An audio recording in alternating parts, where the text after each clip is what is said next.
देश के कई हिस्सों में इस वक्त डर, दहशत और तबाही का माहौल है, क्योंकि बंगाल की खाड़ी में उठे चक्रवात मोंथा ने अब विकराल रूप धारण कर लिया है। मौसम विभाग ने इसकी चेतावनी पहले ही जारी कर दी थी, लेकिन मोंथा की रफ्तार और ताकत ने सभी पूर्वानुमानों को पीछे छोड़ दिया। मोंथा अब तक के जान के लिए की बात के लिए काम करता है कि किस्मान 2 से 5 प्रकार है, सबसे शक्तिशाली चक्रवातों में से एक बन चुका है, जिसने पूर्वी और उत्तर भारत के कई राज्यों में भीषण तबाही मचा दी है। पिछले 24 घंटों में ओडिशा, आंध्र प्रदेश, पश्चिम बंगाल, झारखंड और बिहार जैसे राज्यों से जो तस्वीरें सामने आई हैं, वे किसी भी सामान्य तूफान से कहीं अधिक भयावह हैं। समुद्र की लहरें अब किनारों से टकरा नहीं रहीं, बल्कि उन्हें निगल चुकी हैं। पुरी, कटक, खुर्दा, केंद्रपाड़ा और भुवनेश्वर जैसे इलाकों में घर, बिजली के खंभे, सड़कें सब कुछ बर्बाद हो चुका है। भारतीय नौसेना और एनडीआरएफ की टीमें लगातार राहत कार्यों में जुटी हैं, लेकिन तेज हवाओं और लगातार बारिश के कारण बचाव अभियान बेहद मुश्किल हो गया है। कई जगहों पर सड़क संपर्क पूरी तरह से टूट चुका है। गंजाम और गजपति जिलों में गांव के गांव पानी में डूब गए हैं। बिजली सप्लाई ठप है और संचार व्यवस्था बुरी तरह प्रभावित हुई है। आंध्र प्रदेश के श्रीकाकुलम और काकीनाडा में 120 किलोमीटर प्रति घंटे से अधिक की रफ्तार वाली हवाओं ने पेड़ उखाड़ दिए हैं और कई मकानों की छतें उड़ गई हैं।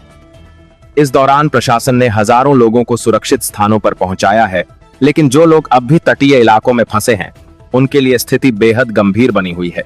पश्चिम बंगाल में भी मोंथा का प्रभाव साफ दिखाई दे रहा है। कोलकाता, हावड़ा, मिदनापुर और दक्षिण 24 परगना में लगातार बारिश से जनजीवन अस्त व्यस्त हो गया है। कई ट्रेनें रद्द कर दी गई हैं और हवाई मार्ग पर भी असर पड़ा है। कोलकाता एयरपोर्ट पर कई उड़ानों का रूट डायवर्ट किया गया है, जबकि विशाखापट्टनम और भुवनेश्वर एयरपोर्ट पर उड़ानों को अस्थायी रूप से रोका गया है। भारतीय रेल ने भी कई ट्रेनों के रूट बदल दिए हैं। पूर्वी रेलवे के कई सेक्शन में पानी भर जाने की वजह से सिग्नल फेल हो गए हैं। ओडिशा से होकर गुजरने वाली मालगाड़ियां और पैसेंजर ट्रेनें अस्थायी रूप से रोकी गई हैं। भारतीय मौसम विभाग ने बताया है कि मोंथा अब उत्तर पश्चिम दिशा की ओर बढ़ रहा है और आने वाले घंटों में इसका असर झारखंड, बिहार और पूर्वी उत्तर प्रदेश तक दिखेगा। यानी आने वाले समय में इन राज्यों में भी भारी बारिश और तेज हवाएं देखने को मिलेंगी। इस बीच केंद्र सरकार ने सभी प्रभावित राज्यों को राहत सहायता के लिए तैयार रहने को कहा है। प्रधानमंत्री कार्यालय ने भी लगातार हालात की निगरानी के लिए एक हाई लेवल टीम तैनात की है। बिहार में पटना, गया, नालंदा, सिवान, औरंगाबाद और बक्सर जैसे जिलों में भारी बारिश का दौर शुरू हो चुका है। खेतों में खड़ी फसलें पानी में डूब रही हैं। किसानों के लिए यह डबल मार है, क्योंकि जो फसलें कटाई के लिए तैयार थीं, वे अब बर्बादी की कगार पर हैं। गेहूं, धान और दलहन जैसी फसलें भारी नुकसान में हैं। उत्तर प्रदेश में भी मौसम का मिजाज पूरी तरह बदल चुका है। पूर्वी यूपी के गोरखपुर, देवरिया, बलिया, वाराणसी, आजमगढ़ और मऊ जैसे जिलों में लगातार बारिश और हवाओं ने लोगों को सतर्क कर दिया है। मौसम विभाग ने यहां अगले 24 घंटों में और तेज बारिश की चेतावनी दी है। एनडीआरएफ और एसडीआरएफ की टीमें लगातार काम कर रही हैं, लेकिन मोंथा की रफ्तार इतनी तेज है कि राहत अभियान भी कई जगह अटक गए हैं। कई जिलों में प्रशासन ने लोगों से अपील की है कि वे घरों में ही रहें और किसी भी तरह के अफवाहों पर ध्यान न दें। राजस्थान, मध्य प्रदेश, गुजरात और हरियाणा जैसे राज्यों में भी मोंथा का असर परोक्ष रूप से दिखाई देने लगा है। यहां मौसम में अचानक बदलाव आया है। तेज हवाओं के साथ हल्की बारिश ने तापमान में गिरावट ला दी है। दिल्ली और एनसीआर में भी आसमान में घने बादल छा गए हैं और हवाओं की गति सामान्य से कहीं अधिक दर्ज की जा रही है। मौसम विभाग का कहना है कि यह चक्रवात भले ही पूर्वी भारत में सक्रिय है, लेकिन इसका असर पूरे उत्तर भारत में महसूस किया जाएगा। उत्तर भारत के पहाड़ी राज्यों उत्तराखंड और हिमाचल प्रदेश में भी भारी बारिश और बर्फबारी की संभावना जताई गई है। इस चक्रवात के चलते न केवल जनजीवन प्रभावित हुआ है, बल्कि भारत के इंफ्रास्ट्रक्चर पर भी इसका सीधा असर पड़ रहा है। तटीय इलाकों में हाईवेज पर दरारें पड़ चुकी हैं, बिजली के सबस्टेशन डैमेज हो गए हैं और मोबाइल नेटवर्क बुरी तरह बाधित हुआ है। विशेषज्ञों का कहना है कि मोंथा की तीव्रता जलवायु परिवर्तन का नतीजा है। बंगाल की खाड़ी का तापमान सामान्य से 3 डिग्री अधिक दर्ज किया गया है और यही वजह है कि तूफान को ताकत मिलती चली गई। इसरो और नासा दोनों एजेंसियों ने मिलकर इस चक्रवात की निगरानी की है। इसरो के सैटेलाइट्स ने मोंथा के रियल टाइम डेटा भेजे हैं ताकि नुकसान का सही आकलन किया जा सके। वहीं नासा ने अपने उपग्रहों के जरिए इसकी गति और दिशा पर नजर रखी है। सरकार की ओर से राहत पैकेज की घोषणा की जा चुकी है, लेकिन हालात अब भी गंभीर हैं। तटीय इलाकों में बिजली बहाल करने में कम से कम 3 दिन का समय लग सकता है। वहीं कई अस्पतालों में जनरेटर के सहारे काम चलाया जा रहा है। भारतीय वायुसेना ने भी राहत कार्यों में मदद के लिए हेलीकॉप्टर तैनात किए हैं। तटीय जिलों में हजारों लोगों को सुरक्षित स्थानों पर पहुंचाया गया है। यह तूफान सिर्फ एक प्राकृतिक आपदा नहीं, बल्कि एक चेतावनी है कि जलवायु परिवर्तन अब हमारे दरवाजे पर दस्तक दे चुका है। वैज्ञानिकों का कहना है कि अगर समुद्र का तापमान इसी तरह बढ़ता रहा तो आने वाले वर्षों में ऐसे तूफान और अधिक ताकतवर हो सकते हैं। देश भर में लोग सोशल मीडिया पर अपनी चिंताएं व्यक्त कर रहे हैं। कई जगहों पर वीडियो सामने आए हैं जिनमें मौथा की तबाही का भयावह दृश्य देखा जा सकता है।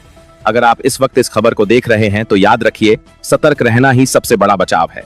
मौसम विभाग की चेतावनियों का पालन करें, प्रशासन के निर्देशों को मानें और किसी भी स्थिति में जोखिम न उठाएं।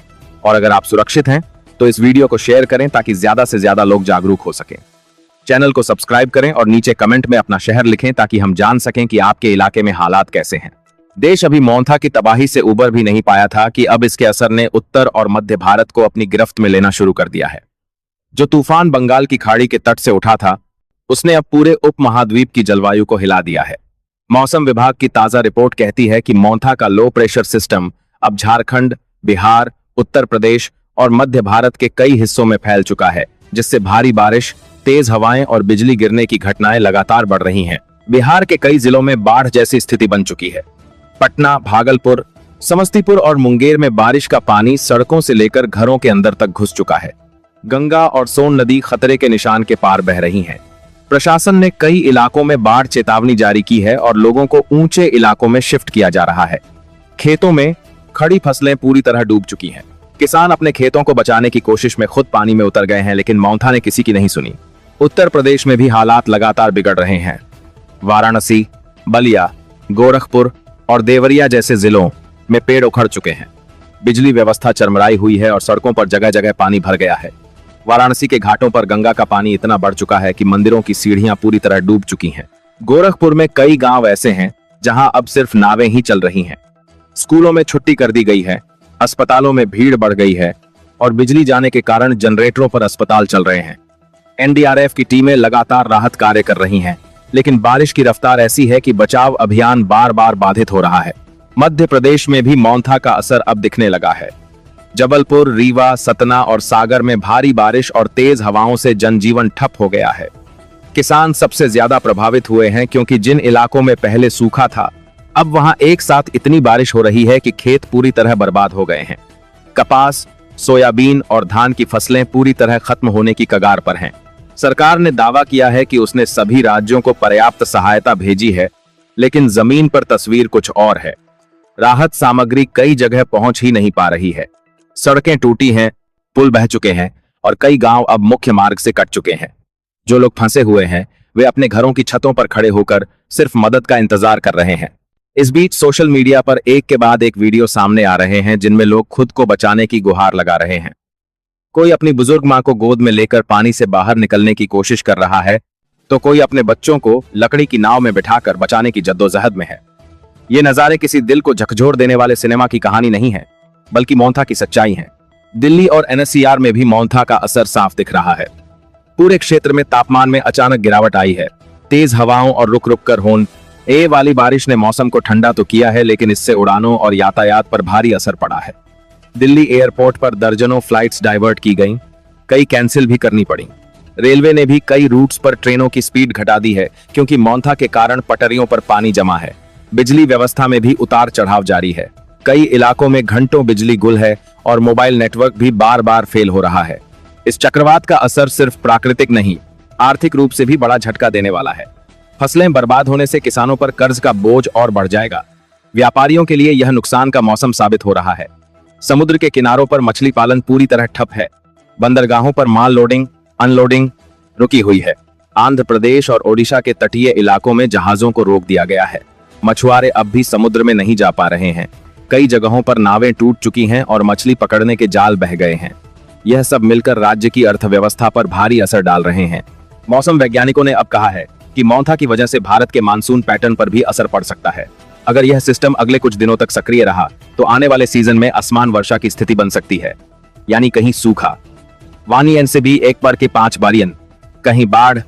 यह सब भारतीय कृषि को एक और चुनौती की ओर ले जाएगा। इसरो के सैटेलाइट से मिले ताजा डेटा के मुताबिक मौथा अब कमजोर पड़ने लगा है, लेकिन इसके अवशेष अब उत्तर भारत में बारिश के रूप में बरस रहे हैं, यानी तूफान समुद्र छोड़ चुका है। पर उसका असर अब भी जारी है। केंद्रीय गृह मंत्रालय ने सभी राज्यों से रिपोर्ट मांगी है कि अब तक कितना नुकसान हुआ है। प्रारंभिक रिपोर्ट में कहा गया है कि सिर्फ ओडिशा और आंध्र प्रदेश में अब तक लगभग 30,000 घर पूरी तरह नष्ट हो चुके हैं। बिहार और यूपी में नष्ट 1,000 घर में बात है। यह आंकड़ा लाखों एकड़ फसल के नुकसान तक पहुंच चुका है। प्रधानमंत्री ने सभी प्रभावित परिवारों के प्रति संवेदना जताई है और प्रधानमंत्री राहत कोष से त्वरित सहायता जारी की है। वहीं कई राज्य सरकारों ने अपने स्तर पर मुआवजा घोषित किया है, लेकिन जमीनी हकीकत यह है कि राहत अभी बहुत दूर है। स्थानीय प्रशासन भी दबाव में है क्योंकि गांव-गांव से शिकायतें आ रही हैं कि राहत सामग्री नहीं पहुंच रही। कई जगहों पर लोग सड़कों पर उतर आए हैं। वे कह रहे हैं कि उन्हें 3 दिन से न खाना मिला है, न साफ पानी की टंकियां बह चुकी हैं, हैंडपंप डूब चुके हैं और लोग अब बारिश के पानी को ही पीने को मजबूर हैं। बच्चे बीमार पड़ रहे हैं, लेकिन दवाइयों की किल्लत है। मोंथा के बाद मलेरिया, डेंगू और जलजनित बीमारियों के फैलने का खतरा बढ़ गया है। स्वास्थ्य विभाग ने भी चेतावनी जारी की है कि अगले कुछ हफ्तों तक बीमारी का खतरा बना रहेगा। ये तूफान अब सिर्फ तटीय नहीं रहा, अब यह एक राष्ट्रीय आपदा का रूप ले चुका है। हर राज्य इससे किसी न किसी रूप में प्रभावित हुआ है।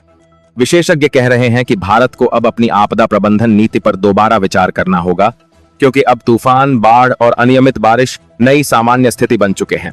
देश के वैज्ञानिक यह भी कह रहे हैं कि बंगाल की खाड़ी का तापमान अब पहले से कहीं अधिक तेजी से बढ़ रहा है। हर साल खाड़ी का तापमान 1 डिग्री से ज्यादा बढ़ रहा है और यही वजह है कि तूफान पहले से ज्यादा ताकतवर बन रहे हैं। संयुक्त राष्ट्र की रिपोर्ट भी यही कहती है कि भारत जैसे देशों के लिए आने वाले दशक सबसे चुनौतीपूर्ण होंगे। मोंथा उस भविष्य की एक झलक है जब हर साल कोई न कोई राज्य इसी तरह तबाही झेलेगा, लेकिन इस सबके बीच भारत की ताकत भी दिखाई दी है।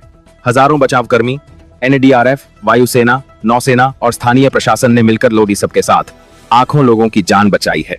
ऐसे वक्त में जब पूरा देश संकट में था, तब हर दिशा से मदद पहुंची। यही वो एकजुटता है जो भारत को मजबूत बनाती है। मोंथा के गुजरने के बाद अब राहत और पुनर्वास का काम शुरू होगा। सरकार ने वादा किया है कि हर प्रभावित परिवार को मुआवजा और पुनर्वास दिया जाएगा, लेकिन यह सिर्फ आर्थिक सवाल नहीं, बल्कि मानवीय संकट है। जिन परिवारों ने अपने घर, अपनी जमीन और अपने लोग खो दिए हैं, उनके लिए यह नुकसान किसी रकम से नहीं भरा जा सकता। देश आज मोंथा की तबाही से सीख रहा है कि प्रकृति से खिलवाड़ का नतीजा कितना भयावह हो सकता है। समुद्र अब पहले जैसा शांत नहीं रहा और मौसम अब पहले जैसा अनुमानित नहीं। यह वही भारत है जो तूफानों से लड़कर हर बार खड़ा होता आया है और इस बार भी खड़ा होगा। आप इस वक्त इस रिपोर्ट को देख रहे हैं। अगर आपके क्षेत्र में अब भी बारिश या बाढ़ जैसी स्थिति है तो सावधान रहें, अनावश्यक यात्रा न करें, स्थानीय प्रशासन की सलाह का पालन करें और जरूरतमंदों की मदद करें। इस वीडियो को शेयर करें ताकि देश भर में मोंथा की सच्ची तस्वीर पहुंचे। चैनल को सब्सक्राइब करें ताकि हम आपको राहत और पुनर्वास से जुड़ी हर अपडेट देते रहें। भारत मजबूत है और भारत एकजुट है।